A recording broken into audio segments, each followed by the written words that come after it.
जय हिंद मेरे प्यारे भाइयों। तो आप लोगों के लिए जो दिल्ली पुलिस कांस्टेबल की वैकेंसी है वो भी आ चुकी है।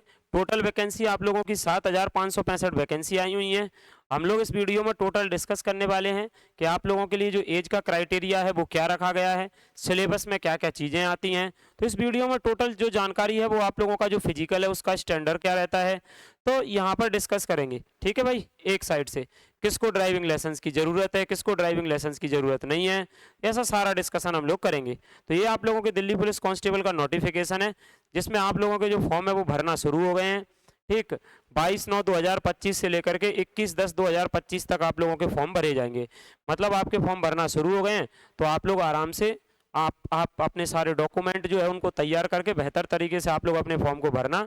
ठीक, देखो आगे टोटल वैकेंसी आप लोगों की कितनी आई हुई है, तो मैंने बोला अभी 7,565 वैकेंसी आई हुई हैं आप लोगों के लिए, जिसमें कांस्टेबल की जो मेल के लिए वैकेंसी है तो मेल के लिए 4,408 वैकेंसी है। वहीं पर मेरे भाई फीमेल के लिए जो वैकेंसी है वो 2,496 वैकेंसी है।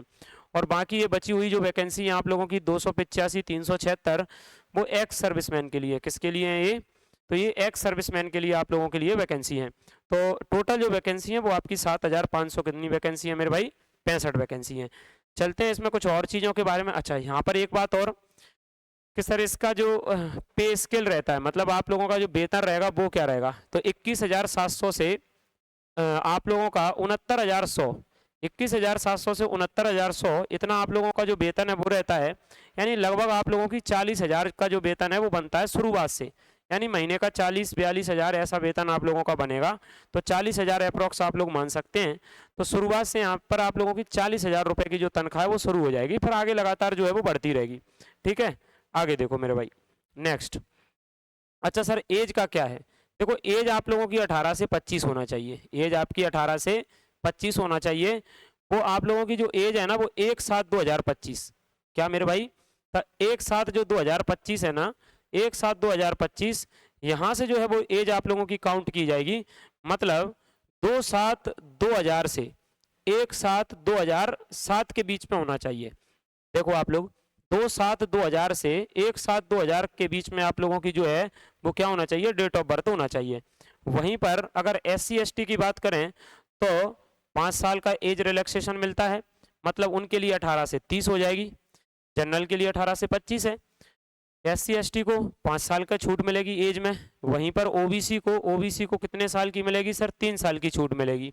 तो OBC के लिए ये 18 से 28 हो जाएगी, SC ST के लिए 18 से कितनी हो जाएगी, 30 हो जाएगी।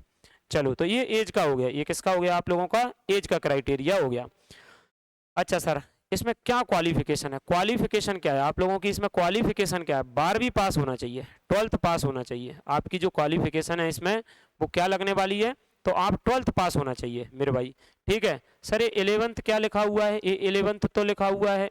ठीक 11th, तो ये 11th क्या है, जो दिल्ली पुलिस और इनमें सब में जो जॉब करते हैं मतलब कुछ लोग, तो उनके बच्चों के लिए कुछ ऐसा है, मतलब कि उनके लिए 12th पास ना भी हो 11th में भी हो तो भी चलेगा, लेकिन ये 12th पास आप लोगों के लिए होना चाहिए।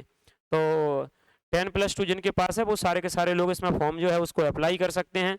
वहीं पर जो मेल कैंडिडेट हैं उनके पास लाइसेंस होना जरूरी है। ठीक है, आपके पास लाइसेंस होना, तो आपके पास लाइसेंस होना जरूरी है।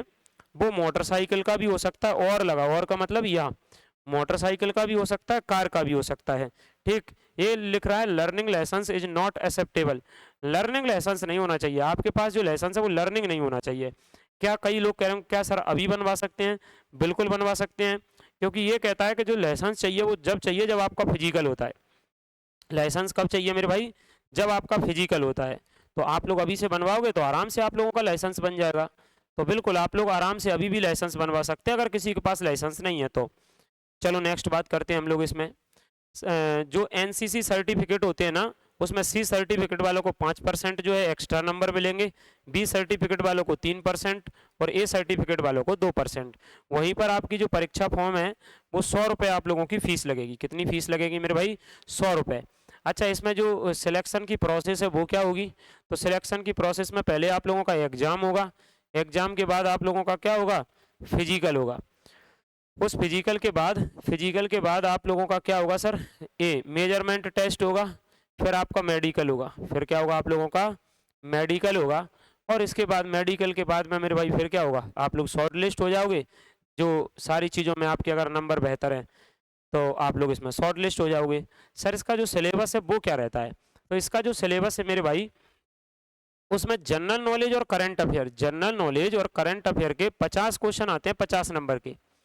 जनरल नॉलेज और करंट अफेयर के 50 क्वेश्चन 50 नंबर के, रीजनिंग के 25 क्वेश्चन 25 नंबर के, और वहीं पर न्यूमेरिकल एबिलिटी मतलब मैथमेटिक्स के 15 क्वेश्चन 15 नंबर के।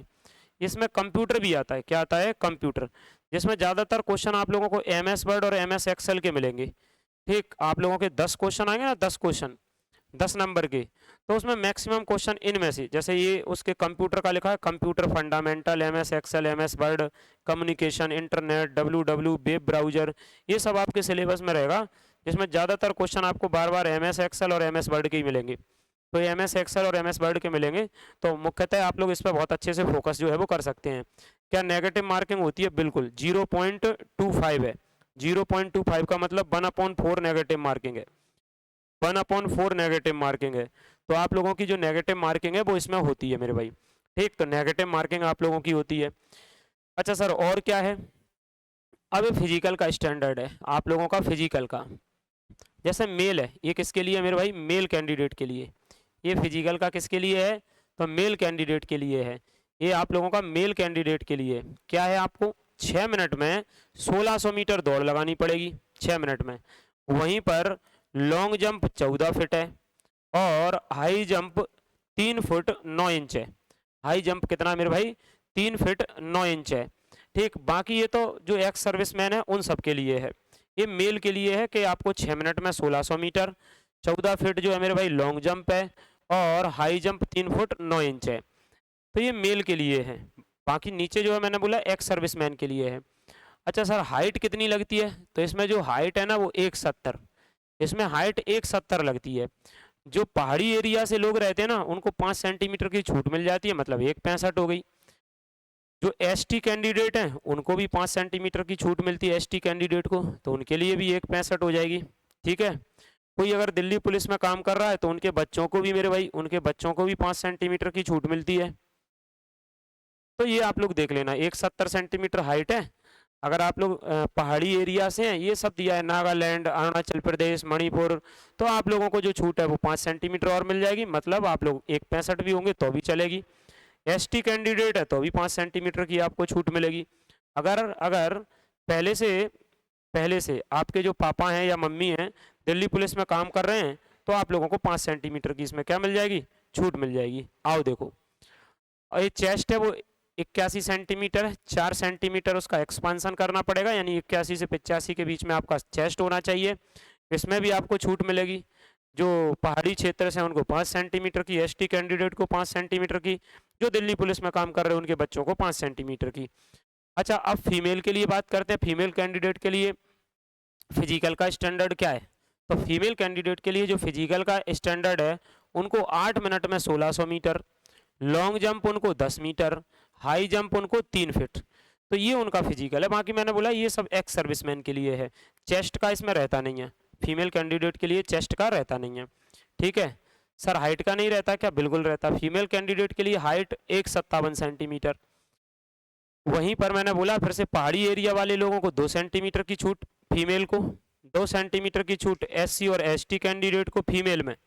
अभी देखो अब यहाँ पर SC ST दोनों फीमेल को मिल रही है छूट, और 5 सेंटीमीटर उनको, जो मैंने बोला है जो दिल्ली पुलिस में उनके यहाँ से पापा या मम्मी जो भी काम करते हैं तो उन लोगों को 5 सेंटीमीटर की छूट मिलेगी।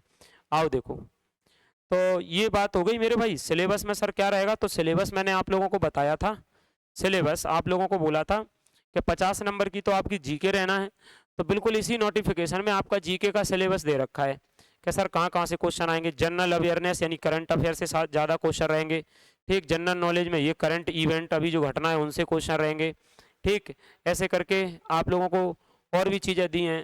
ठीक, स्पोर्ट्स से क्वेश्चन रहेंगे, हिस्ट्री से रहेंगे, कल्चर से रहेंगे, जियोग्राफी से रहेंगे, जनरल पॉलिटी से रहेंगे। यानी ये आप लोगों को दिया है कि यहाँ से आप लोगों के GK के क्वेश्चन रहने वाले हैं। रीजनिंग में आप लोगों के जो क्वेश्चन रहने वाले हैं वर्बल नॉन वर्बल दोनों रीजनिंग से रहने वाले हैं। ठीक है, ऑब्जर्वेशन से, रिलेशन कॉन्सेप्ट से, ठीक, बहुत सारे रीजनिंग में सब कोडिंग डिकोडिंग से, अर्थमेटिक नंबर से, नॉन वर्बल सीरीज से, ये आप लोगों के रीजनिंग में रहेंगे। ठीक है, ऐसे मैथमेटिक्स में ये सब है, average, profit and loss, discount, percentage, ratio and proportion, number system, ये सब आप लोगों के टॉपिक ऑलरेडी दे रखे हैं इसमें सिलेबस में, नोटिफिकेशन में, ये कंप्यूटर का सिलेबस दे रखा है। तो मुझे उम्मीद है मेरे भाई अब आप लोग बेहतर तरीके से, जिन लोगों का सपना था कि हम लोगों को दिल्ली पुलिस में काम करना है, दिल्ली पुलिस में सिलेक्शन लेना है, तो अब आप लोगों के लिए बेहतर जो समय है वो आ गया है। देखो अभी डरने की कोई ज़रूरत नहीं है, क्योंकि बहुत सारे लोग लगे हुए हैं मेरे भाई तैयारी में।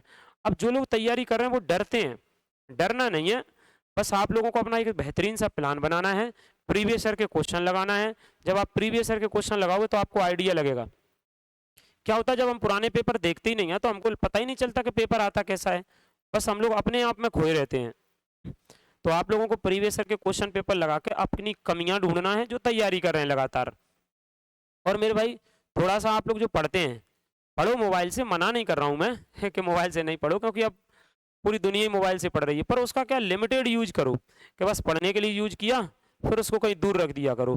क्योंकि उससे क्या होता है, फिर आप लोग पढ़ते हैं और फिर उसको चलाते रहते हैं ना, तो उसमें आप लोगों फ्रस्ट्रेशन, मतलब आपका जो दिमाग है ना उसमें फ्रस्ट्रेशन सा हो जाता है।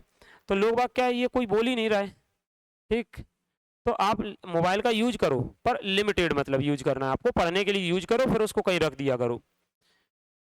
क्योंकि नहीं तो क्या होता है, आप पढ़ते हैं, आपने 2-4 घंटा पढ़ लिया, फिर आप 1-2 घंटे मोबाइल में फालतू चलाने लगते हैं, तो वो तो आप जीरो कर देते हो ना उस चीज़ को।